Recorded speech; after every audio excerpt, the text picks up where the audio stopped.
Aray ko po, senyora. Tama na po. Maawa naman po kayo sa akin. Hindi ko na po ulitin. Tama na po. Pagbaba pa lang ni Melissa sa tricycle, dinig niya na ang umiiyak na boses ng kanyang nakababatang kapatid na babae. Dahil doon, natataranta siyang tumakbo papasok ng gate habang bitbit niya sa kanyang mga kamay ang 2 bayong na naglalaman ng kanyang mga pinamiling gulay at ulam sa palengke. Anong tama na? Bagay lang sa ito para magdala ka. Alam mo ba kung magkano yung pasong nabasag mo, ha? Mas tumindi pa ang kaba sa dibdib ni Melissa nang sumunod niyang narinig ang galit na boses na yon ng kanyang amo. Mas binilisan pa niya ang pagtakbo hanggang sa makapasok siya sa loob ng bahay. Kaagad niyang binitiwan ng kanyang mga dala nang makita niyang sinasabunutan ng babae si Mikay. Dali-dali siyang lumapit at hinila ang kapatid mula sa mga kamay nito. Senyora, tama na po. At sino ka para utusan ako? Hoy, Melissa, huwag kang makialam dito kung ayaw mo ikaw naman ang tamaan sa akin. Pagkasabi nun ay umakto na naman itong lalapit subalit humarang siya at itinago sa likod ang kapatid. Ramdam niya ang panginginig ng katawan ni Mikay nang yumakap ito sa bewang niya. Hindi po ako papayag na saktan niyo ulit ang kapatid ko. Mas lalong dumilim ang mukha ng kanyang amo nang marinig ang sinabi niya. Abat, talagang gusto mo makatikim na naman, ha? Umalis ka riyan hanggat kaya ko pa magtimpi. Ano po bang nagawa ni Mikay para saktan niyo siya? Ayan, mabuti naman na tinanong mo. Para sabihin ko sa'yo, binasag lang naman niyang magaling mong kapatid yung mamahaling kong figurin. Ang galing, hindi ba? Pinapakain ko na nga kayo't lahat-lahat, nagagawa niyo pang manira ng gamit. Napatingin si Melissa sa kanyang kapatid matapos marinig ang sinabing yon ng amo. Hindi ko naman po yun sinasadya, ate. Anong hindi sinasadya? Ang sabihin mo talagang pasaway kang bata. Palibhasa, wala kayong magulang kaya walang nagtuturo sa inyo ng tamang asal. Mga walang pinag-aralan. Hindi ko naman po talaga sinasadya eh. Talagang sumasagot ka pa, ha? Ang bata-bata mo pa, napakasinungaling mo na. Halika nga rito. Sa pangalawang pagkakataon, muling humarang si Melissa nang tangkaing lapitan ng babae ang kanyang kapatid. Alam ng dalagang nagsasabi ng totoo si Mikay. Kilala niya ang kanyang kapatid. Hindi nito sasadyaing makasira ng gamit dahil alam nitong magagalit ang kanyang amo. Gayunpaman, alam niyang hindi ito titigilan ng babaeng amo, kaya isang paraan ang pumasok sa isip niya. Ganito na lang po. Idagdag niyo na lang po sa babayaran namin yung nabasag na figurin, senyora. Huwag niyo na lang pong saktan ng kapatid ko. Ang lakas naman ng loob mong sabihin yan. Alam mo ba kung magkano ang halaga nun? Kulang na kulang pa ang isang buong taong sahod nyo. Wala pa nga sa kalahati ang nababayaran nyo sa akin eh. Madadagdagan na naman. Handa naman po kami magbayad eh. Kaya nga po kami nandito sa inyo. Ginagawa po namin ang lahat para makabayad. Kahit alam ko po na hindi naman totoo yung binibintang nyo kay tatay. Ang tinutukoy ni Melissa ay ang 30,000 na ninakaw umano ng kanyang ama nung nagtatrabaho pa ito bilang driver. Yun ang dahilan kung bakit nakakulong ito ngayon. Pinagbabayaran ang kasalanang hindi naman ito ginawa. Hindi siya naniniwala na magagawa yun ng ama dahil may prinsipyo itong tao. Palagi nga sila nitong sinasabihan noon na kahit gaano kahirap ang buhay, ay huwag silang gagawa ng masama sa kapwa. Subalit ganito siguro talaga kailap ang hustisya para sa mga mahihirap. Kapag wala kang kakayahang lumaban, kulong ka. At anong gusto mong palabasin? Na sinungaling ako, ganun ba? Wala kang utang na loob? Pagkatapos ko kayong tanggapin dito at pakainin, yan ang sasabihin mo sa akin? Pinagtatrabahuan naman po namin ang pagtira namin dito. At isa pa, kayo na rin po nagsabi na pwede kaming mamasukan dito hanggang sa mabayaran namin ang perang sinasabi nyo na ninakaw ni tatay. Nag-iisip ka ba o sadyang wala kang isip? Kaya ko sinabi yon dahil alam ko naman na wala kayong pambayad. Pero kung tutuusin, hindi ko naman kailangan ng serbisyo nyo magkapatid dito sa pamamahay ko. Kayang-kaya kong maghanap ng ibang kasambahay, no? At kahit ilan pa, kaya kong pasahurin. Ano, sa tingin mo ba nakikinabang ako sa pagtira nyo rito, ha? Bukod sa dagdag palamunin na nga kayo, perwisyo pa ang dulot nyong dalawa sa akin. Kung ganun po pala, bakit ayaw niyo pa kaming paalisin? Maghanap naman po ako ng trabaho sa labas para makabayad sa inyo. Paalisin? Ano kayo, siniswerte? Hanggat hindi kayo nakakapagbayad, hindi kayo pwedeng umalis dito. Sa madaling salita, pag-aari ko kayo. At dahil pag-aari ko kayo, pwede kong gawin ang lahat ng gusto kong gawin sa inyo. Naiintindihan nyo ba yon? Halika nga rito. Hindi na nakaiwas pa si Melissa nang bigla nitong hablutin ang buhok niya at kalad ka rin papunta sa likod ng bahay. Bitiwan mo ang ate ko! Salbahay ka talaga! Oo, talagang salbahe ako. Ano naman ngayon? Nang makarating sila sa likuran, patulak siyang binitiwan nito kaya napaupo siya sa bermuda. Kaagad namang lumapit sa kanya si Mikay at umiiyak na yumakap. Ayos ka lang ba, ate? Ayos lang ako. Huwag kang mag-alala sa akin. Ikaw, ayos ka lang ba? May masakit ba sa'yo? Wala po, ate. Ayos lang po ako. Mabuti naman kung ganon. Tana, nandito na si ate. Hindi ako papayag na saktan ka niya ulit. Pagkasabi nun, niyakap niya ng mahigpit ang kapatid.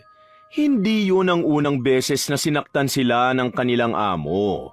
Sa katunayan, sa loob ng 2 buwan nilang pananatili sa bahay nito, hindi na niya mabilang kung ilang beses na siya nitong napagbuhatan ng kamay at napagsalitaan ng mga masasakit na salita. Tinitiis niya na lang ang lahat dahil ayaw niyang manatili sa kulungan ng ama. Kapag nabayaran na niya ang babae, makakalabas na sa kulungan ng tatay niya at magkakasama-sama na ulit silang 3. Ayaw ko na rito, ate. Umalis na tayo. Sige na, ate. Konting tiis pa, Mikay. Aalis tayo rito. Pero hindi pa ngayon. Hindi pa pwede. Sana maintindihan mo ang sinasabi ni ate. Tumigil nga kayo sa kadramahan nyo. Naririndi ako. Salbay ka, salbay! Isusumbong ka namin sa pulis! Muli na namang dumilim ang mukha ng babae dahil sa sinabing yun ng kanyang kapatid. Anong sabi mo? Talagang sinasagad niyong pasensya ko, ha? Pagkasabi nun, lumapit ito sa gripo na nasa gilid at binuksan yon. Itinapat nito sa kanilang hose na nakakonekta ron. Napasinghap si Melissa nang tumama sa mukha niya ang malakas na puwersa ng tubig na nanggagaling doon. Ito ang bagay sa inyo. Ang kakapal na mukha nyo, takutin ako. Pasalamat nga kayo at pumayag ako na magtrabaho kayo rito para makapagbayad ng utang. At nang sa ganon, makalabas sa kulungan ng tatay nyo. Tapos itong isusukli nyo sa kabutihan ko? Wala kayong utang na loob talaga. Ang kakapal na mukha nyo. Habang nagsasalita ang babae, patuloy pa rin ito sa ginagawang pagbasa sa kanila. Hindi kayo kakain at iinom ng tubig ng 3 araw. Kapag nakita ko kayong kumain at uminom, malilintikan ulit kayo sa akin. Yan ang mga katagang binitiwan nito bago tumalikod at naglakad pabalik sa loob ng bahay. Nang maiwan silang 2, doon lang umiyak si Melissa. Awang-awa siya sa itsura nilang magkapatid. Ang sama-sama niya, ate. Masahol pa siya sa demonyo. Shh! Huwag kang maingay at baka marinig ka. Baka bumalik na naman yun at kung ano ang gawin sa atin. Totoo naman yung sinasabi ko, ate. Masama siyang tao. Hayaan mo na.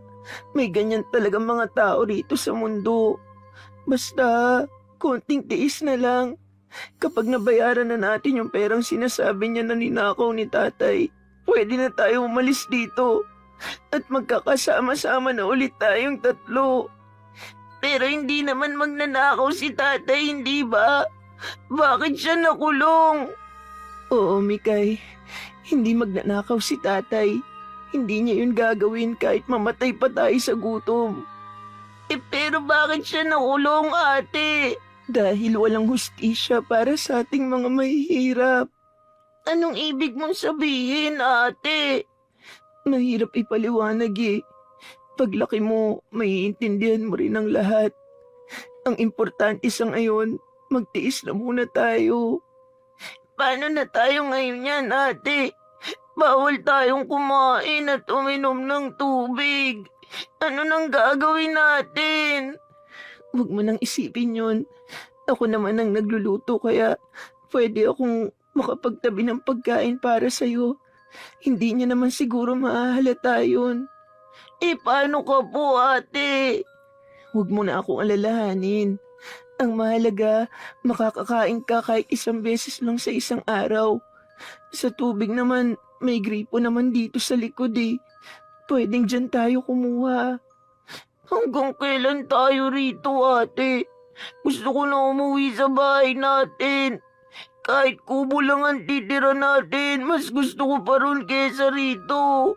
Kung tama ang kwento ko, 10 buwan natin babayaran yung sinasabi niyang pera na ninakaw ni tatay. 2 buwan na tayo rito kaya 8 buwan na lang ang hihintayin natin ha. Pagtapos nun, makakalaya na si tatay at pwede ka na ring umuwi. Ha? Bakit ako lang, ate? Hindi ba dapat 2 tayo? Narinig mo naman ang sinabi kanina ni Senyora Gloria, di ba? Mamahalin yung nabasag na figurin. Malamang hindi yun papayag na hindi natin bayaran kaya kahit maiwan muna ako rito. Ako na lang ang magtatrabaho para mabayaran yun. Bumakas ang lungkot sa mga mata ng kanyang kapatid matapos marinig ang sinabi niya. Akala ko pa naman magkakasama-sama na tayong 3 ni na tatay, ate. Mabilis lang naman dumaan ang mga araw. Hindi mo mamamalayan yan. Magigising ka na lang, nasa tabi niyo na ako. O siya, tara na sa loob. Magbihis na muna tayo at baka nilalamig ka na masyado. Nauna siyang tumayo at sumunod naman kaagad ang kapatid niya. Pagpasok sa bahay, dumiretso sila sa tinutulugan nilang silid para maligo at magbihis. Nang matapos, bumalik na sila sa trabaho. Ako na magpapatuloy ng ginagawa mo kanina. Hugasan mo na lang yung mga ulam na pinamili ko. Sige po, ate. Ang sumunod na tagpo, pareho na silang naging abala sa kanika nilang trabaho. Si Melisa'y tinuloy ang pagpupuna sa mga figurin na nasa sala habang si Mikay naman, tagasunod lang sa kung anong iuutos niya. Nang sumapit ang 11:00, pagluluto naman ang hinarap ng dalaga. At gaya ng ipinangako niya sa kapatid, tinabihan niya ito ng pagkain bago pa man lumabas ang kanilang amo. Saktong 12:00 nang bumaba ang babae para kumain. Ngunit nagulat siya nang dumiretso ito sa kanilang kwarto kung saan naroon si Mikay at kinakain ang ibinigay niyang pagkain. Hinawakan nito sa tenga ang kanyang kapatid at kinaladkad palabas. Kaagad siyang lumapit at nagmakaawa rito na bitiwan ang bata. Ako po ang may kasalanan. Ako na lang po ang parusahan niyo. Ako po ang nagbigay ng pagkain sa kanya. Huwag mo akong diktahan. Alam kong ikaw ang nagbigay ng pagkain. Bruha ka? Sa tingin mo ba hindi ko malalaman? Sinuway niyo ko kaya dapat lang na may maparusahan. Pagkasabi nun, kinaladkad nito palabas si Mikay at ikinulong sa kulungan ng aso. Sinubukan niyang lumuhod at magmakaawa sa babae, subalit hindi siya nito pinakinggan. Parang awa niyo na po. Palabasin niyo si Mikay. Ako po may kasalanan. Ako na lang po ikulong niyo. Hindi. Dapat lang na siyang ikulong ko para magtanda ka. Simula ngayon, sa tuwing magkakamali ka, siya ang makakatanggap ng parusa. Pasok na sa loob! Ipaghain mo ko! Pakawalan niyo po muna ang kapatid ko, senyora. Parang awa niyo na po. Kung gusto mong isang gabi lang ang itatagal niya riyan, sundin mo ko! Nawala ng imik si Melissa dahil sa sinabing yon ng babae. Hindi niya pwedeng ipilit ang gusto niya. Si Mikay ang magiging kawawa. Babalik ako dito mamaya ha. sasamahan kita rito sa labas. Labag man sa loob ng dalaga, tinalikuran niya ang kapatid para sundin ang utos ng kanyang amo. Pagpasok niya sa loob, bigla na lang isinara ng babae ang pintuan. Nanlambot ang mga tuhod ni Melissa nang mapagtanto niya kung ano ang gustong mangyari ng babae. Senyora, hindi ko na po ipipilit na pakawalan niyo siya. Hayaan niyo lang po kung samahan siya ron. Parang awa niyo na po. O sige, sa oras na tangkay mong lumabas doon, 1 linggo siyang matutulog sa kulungan na yon. Alam ni Melissa na tototohanin nito ang sinabi, kaya hindi na siya nagpumilit pa. Parang dinudurog ang puso niya ng mga sandaling yon, subalit wala siyang mapagpilian. Habang pinagsisilbihan ng kanyang amo, tahimik siyang umiiyak. Senyora, baka po pwede. Huwag mo nga akong kinukulit. Kasalanan mo yan. Kung sinunod mo lang sana ang sinabi ko, hindi sana mangyayari yan sa kapatid mo. Gusto mo siyang pakawalan? Oh, ayun ang susi. Pero sinasabi ko sa'yo, sa oras na pakawalan mo siya nang wala pang 6:00 ng umaga, doon ulit siya magpapalipas ng gabi. Maawa naman po kayo sa kapatid ko, senyora. Malamig po sa labas. Baka magkasakit siya. Tigilan mo nga, Kurya, sa pagmamakaawa mo. Hindi uubra sa akin yan. At isa pa, mas mabuti na rin na nandoon ang kapatid mo dahil makakaiwas tayo sa perwisyo na pwede niyang magawa rito sa loob ng bahay ko. Dahil alam ni Melissa na walang mangyayari sa mga pagmamakaawa niya, wala siyang nagawa kung hindi ang umiyak na lang. Nang pumasok ang babae sa kwarto, sakalang lumapit sa bintana si Melissa para tingnan ang kapatid niya. Dahil doon ay muli na naman siyang napaiyak nang makita ang nakakaawa nitong kalagayan. Kasalanan ko kung bakit ka nandyan. Patawarin mo si ate, Mikay. Huwag ka na umiyak, ate. Wala ka namang kasalanan eh. Alam ko naman po na hindi mo ginusto na mangyari sa akin to. Huwag ka po mag-alala. Ayos lang po ako rito. Hindi kita masasamahan dyan eh. Gustuin ko man, hindi pwede dahil baka mas lalo ka lang magtagal dyan. Pero huwag kang mag-alala.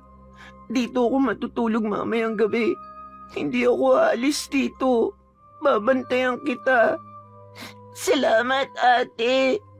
Kinagabihan, gaya ng sinabi ni Melissa sa kanyang kapatid, sa tabi ng bintana siya nagpalipas ng buong magdamag.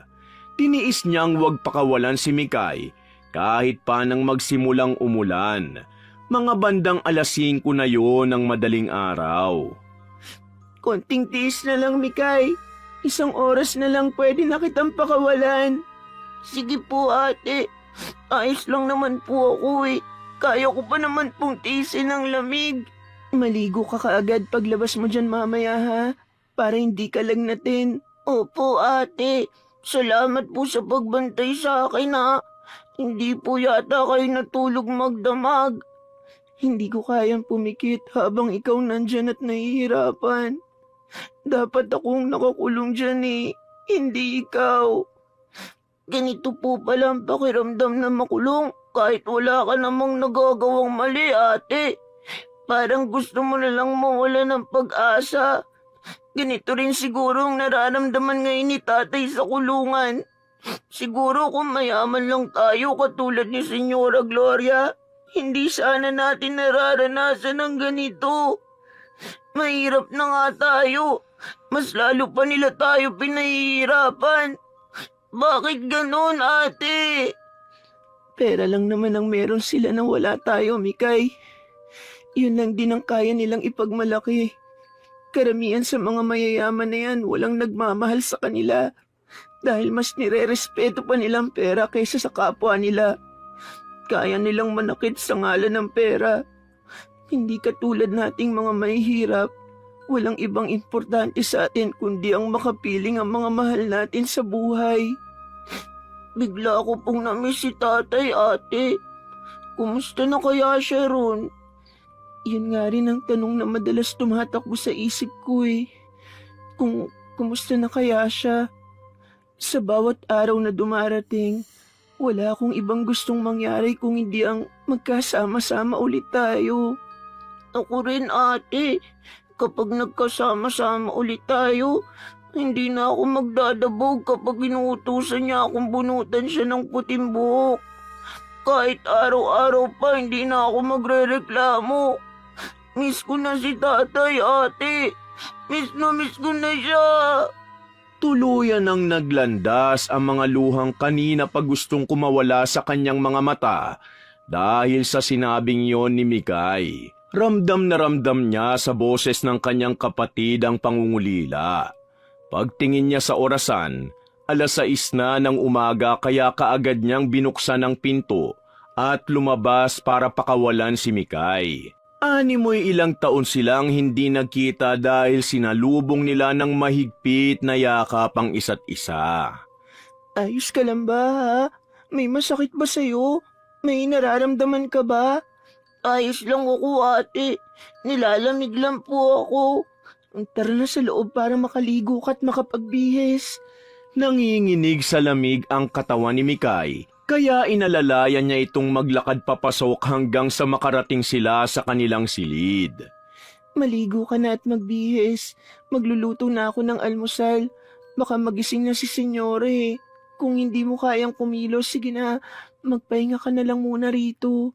Kaya ko po, ate. Mawawala rin naman tong panginginig ko sa oras na nakapagbihis na ako. Ikaw ang bahala. Mauna na akong lumabas. Pagkasabi nun, lumabas na siya ng kwarto.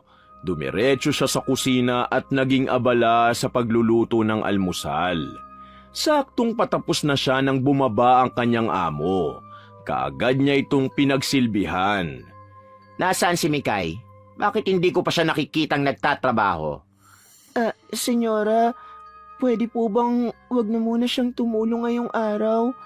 Hindi po kasi siya nakatulog buong magdamag. Pinagpahinga ko po muna siya. Kaya ko naman pong magtrabaho mag-isa. Anong pinagpahinga? Ano ba siya rito? Bisita? Hindi. Hindi pwede. Ngayon lang naman po. Sinabi ko nang hindi pwede, hindi ba? Sino ba sa ating dalawa ang amo? Sasagot pa siya ng muli si Melissa, subalit naudlot yun dahil sa paglapit ni Mikay. Nandito na po ako, senyora. O, tamo? Mukha ka naman palang walang sakit tapos gusto nitong ate mo na pagpahingahin ka ng isang araw? Naulanan lang po ako kagabi pero ayos naman po ang pakiramdam ko. May ipag-uutos po ba kayo? Oo, meron. Alisin mo yung mga damo sa hardin. Nakita ko kahapon na may mga damo nang tumutubo. Pagkatapos mong gawin yon, linisin mo yung garahe. Sige po, senyora. Gagawin ko na po agad. Nang tumalikod ang kanyang kapatid, napabuntong hininga na lang si Melissa. Kahit hindi nito sabihin, alam niyang hindi maganda ang pakiramdam nito. Bukod doon, alam niyang nagugutom na rin ito sa mga oras na yon. Siya man ay kumukulo na rin ang tiyan dahil sa gutom. Kahapon pa siya hindi kumakain. Ramdam niya rin na parang natutuyuan na siya ng lalamunan dahil sa hindi pag-inom ng tubig. Ikaw naman, Melissa, magpalit ka ng mga kurtina at kubrekama. Labhan mo na rin pagkatapos. Ayoko may papalpak sa inyo ngayon, ha? Linggong-linggo, katatapos ko lang manood ng misa. Ayokong magkasala kaagad. Opo, senyora. Ano pang iniintay mo? Simula mo na sa kwarto ko para saktong pagkatapos ko rito, tapos ka na rin doon. Gusto ko pa magpahinga eh. Kaagad na tumalikod ang dalaga nang marinig ang sinabing yon ng babae. Nagtuloy-tuloy siya sa itaas kung saan naroon ang kwarto nito. Makalipas pa ang ilang sandali, naging abala na siya sa paglilinis. Habang nagpapalit ng kurtina, hindi sinasadyang napatingin siya sa labas at napakunot ang noo niya nang may makita siyang matandang babaeng nakaitim na nakatayo sa labas ng gate. Puno man ng kuryosidad ang utak niya, itinuloy niya na lang ang kanyang ginagawa at hindi na pinagtuunan pa ng pansin ng matanda. Ate, bumaba ka rito, dalian mo. Boses yun ni Mikay mula sa ibaba. Kaagad siyang huminto sa paglilinis at nagmadaling lumabas. Sa hagdan pa lang, sinalubong na siya ng kanyang kapatid. Bakit ka sumisigaw? Ano bang meron? Si Senyora, ate! Dalihan mo, nasa kusina siya! Napatakbo na rin siya nang tumakbo si Mikay papunta sa kusina. Doon, nakita niya ang kanyang amo na nakaupo at walang malay. Dumudugo ang isang hita at meron pang nakabaon na patalim. Senyora, ayos lang po ba kayo? Ano po nangyari? Mikay, ano nangyari? Hindi ko alam, ate. Pero nakita ko siya, sinaksak niya yung sarili niya. Nagsalubong ang mga kilay niya sa narinig. Ano? At bakit niya naman gagawin yon? Senyora? Senyora, naririnig niyo po ba ako? Ang dami ng dugong nawala sa kanya, ate. Kailangan na natin siyang dalhin sa ospital. Hindi pwede, Mikay. Bakit hindi pwede? Hayaan na lang ba natin siyang maubusan ng dugo? Kapag sinugod natin siya sa ospital, malaki ang posibilidad na tayo mapagbintangan sa nangyari. Tayo lang naman ang kasama niya rito eh. Buti sana kung may maniniwala kapag sinabi nating sinaksak niya ang sarili niya. Paano na ngayon yan, ate? Ano nang gagawin natin? Ako na lang ang gagamot sa sugat niya. Pagkasabi nun ay tumayo si Melissa at kumuha ng alkohol, malinis na tela at karayom pati sinulid. Pagbilang ko ng 3, hugutin mo ang patalim, ha? Biglain mo ang paghugot. Naiintindihan mo ba ako? Ate, kinakabahan ako. Pero sige. Nagsimula siyang magbilang gamit ang isa niyang kamay. Pagsapit ng 3, ay mabilis na hinugot ni Mikay ang patalim sa sugat ng babae. Siya naman ay mabilis niyang itinapal doon ang hawak niyang malinis na tela. Diniinan niya yon ng ilang minuto hanggang sa tumigil ang pagdurugo. Ang sumunod niyang ginawa ay sinimulan niyang tahiin ang sugat nito. Kabado siya habang ginagawa yun dahil baka bigla itong magkamalay at magwala kapag nakita ang ginagawa niya. Ayan, tapos na. Kailangan na lang nating talian para hindi mapuwersa ang tahi. Kumuha siya ng panibagong tela at tinali yun sa hita ng babae. Hanggang sa matapos siya ay wala pa rin itong malay. Nagawa pa nila itong buhatin at ilipat sa mahabang sofa. Kailan siya magkakamalay, ate? Natatakot ako. Baka tayong sisihin niya sa nangyari. Yun nga rin ang iniisip ko eh. Pero hindi naman natin siya pwedeng pabayaan na lang. Kung gagawin natin yun, wala na rin tayong pinagkaiba sa kanya. Pero teka, ano ba talaga ang nangyari? Hindi ko talaga alam, ate. Pero kanina, may nakita akong matandang babaeng nakatayo sa labas ng gate. May hawak siyang parang rosaryo na kulay itim at parang may binubulong siya sa hangin. Pumasok ako para sana sabihin sa iyon. Pero pagdating ko sa kusina, nakita ko si senyorang naglalakad. Para bang wala siya sa sarili. Tapos nagulat na lang ako nung bigla niyang kinuha yung kutsilyo at sinaksak sa hita niya. Yung tandang babaeng nakaitim baka mo? Nakita ko nga rin yun kanina habang nagpapalit ako ng kurtina eh. Mula dun sa kwarto ni senyora. Sa tingin mo ba, may kinalaman siya sa nangyari? Hindi ko lang po alam, ate. Ganito na lang, sa susunod na makita mo ulit yung matandang yun, sabihin mo agad sa akin ha. Opo, ate. Kinagabihan, nasa kusina si Melissa at nagluluto ng tawagin siya ni Mikay at sabihing nagkamalay na ang kanilang amo. Itinigil niya muna ang ginagawa at dali-daling nagtungo sa sala. Inaasahan niya na magwawala ang babae at isisisi sa kanila ang nangyari. Ngunit nanatili itong walang imik. Nagugutom po ba kayo, senyora? Gusto niyo po bang dalan ko kayo ng pagkain dito? Bakit niyo ako tinulungan? Dahil yun po ang dapat, senyora. Hindi ba dapat hahayaan niyo na lang akong mamatay dahil hindi naman maganda ang pakikitungo ko sa inyo? Hindi po kami pinalaking ganyan ng mga magulang namin. Bata pa lang po kami, palagi nang sinasabi sa amin ni tatay na wala dapat pinipiling tao kapag tutulong. At isa pa, parang wala na rin po kaming pinagkaiba sa'yo. Kung aayaan ka lang namin na Naputo lang iba pa sanang sasabihin ni Melissa dahil bigla na lang itong nagsisigaw habang tinatakpan ng tenga. Tama na! Ayoko na! Tigilan mo ako! Tama na! Yun ang mga salitang paulit-ulit nitong sinasabi. Dahil sa nasaksihan, isang hinala ang nabuo sa isipan ni Melissa. Lumapit siya sa bintana at sumilip. Hindi nga siya nagkamali. Naroon na naman at nakatayo sa labas ng gate ang matandang nakita niya kaninang umaga.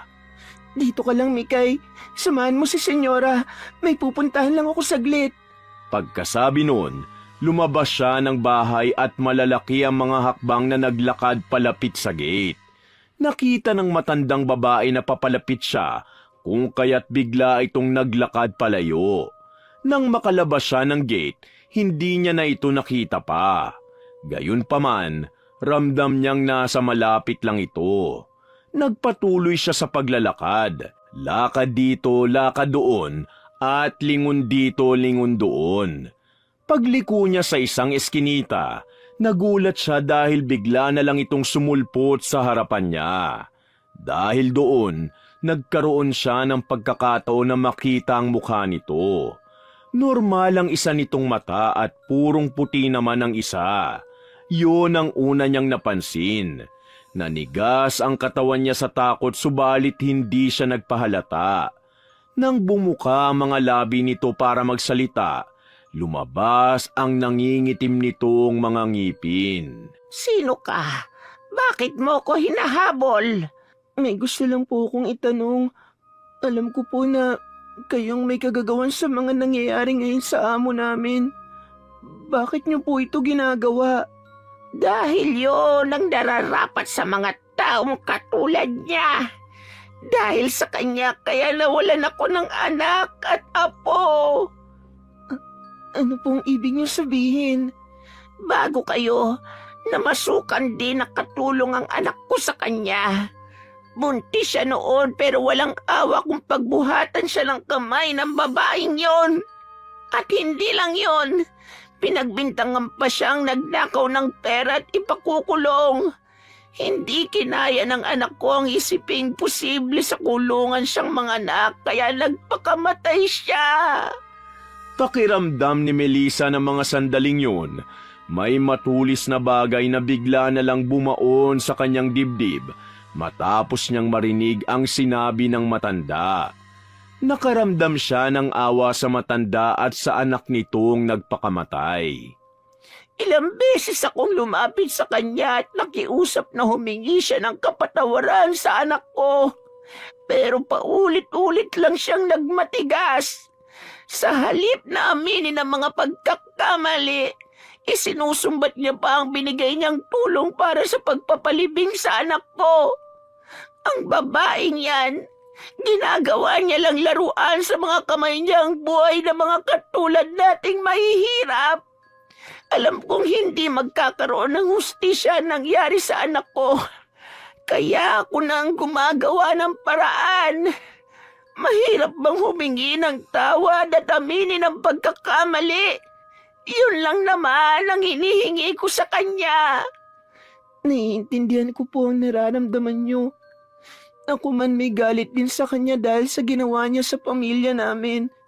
Pero ni minsan po, hindi sumagi sa isip ko na maghiganti. Alam ko kasi na sa oras na ginawa ko yun, wala na rin akong pinagkaiba sa kanya, Lola. Alam ko po na mabuti kayong tao. Dahil kung hindi, sa leeg niyo na po sana siya inutusan na saksakin ng sarili niya. Wala akong intensyon na patayin siya. Gusto ko lang mapagtanto niya ang mga ginagawa niya. Nawalan ako ng anak at apo.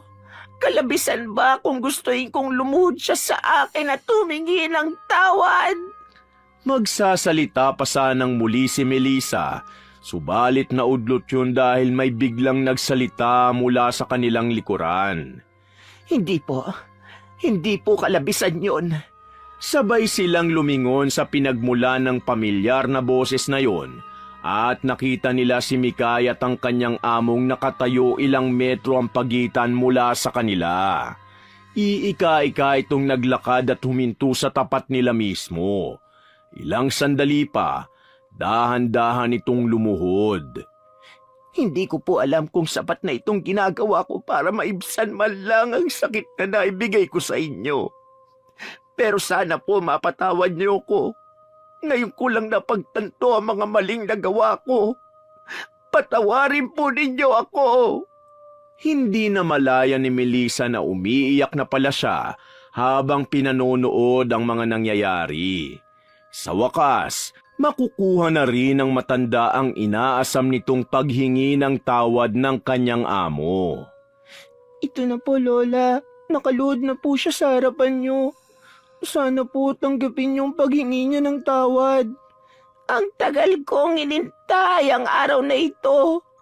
Wala na ang anak ko at hindi ko na maibabalik ang buhay niya kahit habang buhay ko pang dalhin itong galit ko. Pero kung hihingi ka ng kapatawaran, alam kong kahit papano'y mababawasan ang sakit na dinadala niya bago siya mawala. Yun lang ang gusto kong mangyari. Ayaw kong kahit sa kabilang buhay ay daladala niya pa rin ang galit niya sa'yo. Tumayo ka na riyan. Pinapatawad na kita. At alam kong pinapatawad ka na rin ng anak ko. Pero sana alam mong hindi lang sa amin ka dapat humingi ng tawad. Alam ko po yun. Mabuti naman kung ganon. Paano? Mauuna na ako. Hanggang sa tumalikod ang matanda, nanatili pa ring nakaluhod ang kanyang amo at umiiyak. Nilapitan niya ito at hinawakan sa isang braso para alalayang makatayo. Umuwi na po tayo, senyora. Yung sugat niyo po baka magdugo na naman. Ikaw, Melissa, mapapatawad mo ba ako? Ramdam ko po na talagang nagsisisi na kayo sa mga nagawa niyo. Kaya bakit ko pa po ipagkakait sa inyo ang kapatawaran na hinihingi niyo? Sana lang po maitama niyo ang lahat. Yun talaga ang gagawin ko. Dahil yun ang dapat. Aasahan ko po yan. Tara na po, senyora. Gabi na po masyado. Makalipas ang isang linggo, Tatay! Si tatay ate! Nandito na si tatay! kasalukuyan siyang nasa likod bahay at nagwawalis nang marinig niya ang sigaw na yun ni Mikay. Binitiwan niya ang kanyang walis at tumakbo para salubungin ang taong ilang buwan din namang hindi nakita at nakasama. Nagyakap-yakap silang tatlo at hindi maiwasang maiyak ni Melissa ng mga sandaling yun. Sobrang namiss ko kayo mga anak ko. Lalong-lalo na itong bunso ko. Miss na miss ka na rin po namin ni ate, tay! Totoo po yun, tay. Walang araw na lumipas na hindi ka namin naiisip. Sobrang nagpapasalamat ako sa Diyos dahil makakasama ko na ulit kayo. Ang buong akala ko, hindi na ulit tayo magkikita-kita eh. Salamat din kay Senyora Gloria. Nang marinig ang sinabing yon ng kanyang tatay, biglang napatingin si Melissa sa isang sasakyan na nakaparada sa labas ng kanilang bakuran. Teka lang po, pupuntahan ko lang po siya. Iniwan niya ang dalawa at naglakad siya palapit sa babae. Maraming salamat po sa pagsundo at paghatid kay tatay dito. Wala yon. Kulang pa nga yan bilang kabayaran sa mga nagawa ko sa inyo. Hindi ko alam kung sa paanong paraan ako makakabawi sa inyo. Hindi na po kailangan, senyora. Sapat nang ibinalik niyo sa amin si tatay. Kumusta na po pala ang sugat niyo? Medyo magaling na. Salamat nga pala sa pagligtas mo sa akin ng araw na iyon. Wala po yun. O paano? Alis na ako. Malayo pang biyahe ko pabalik ng syudad. Opo, senyora. Ingat po kayo sa pagmamaneho. Tumangulang ito at pagkatapos, sinimulan ng paandari ng sasakyan. Nang tuluyan niyong mawala sa kanyang paningin, Saka lang siya naglakad papasok sa kanilang bakuran. Ate, dalian mo! Ipagluluto daw tayo ni tatay! Nang marinig ang sinabing yon ng kanyang kapatid, isang malapad na ngiti ang sumilay sa kanyang mga labi. Nandyan ako!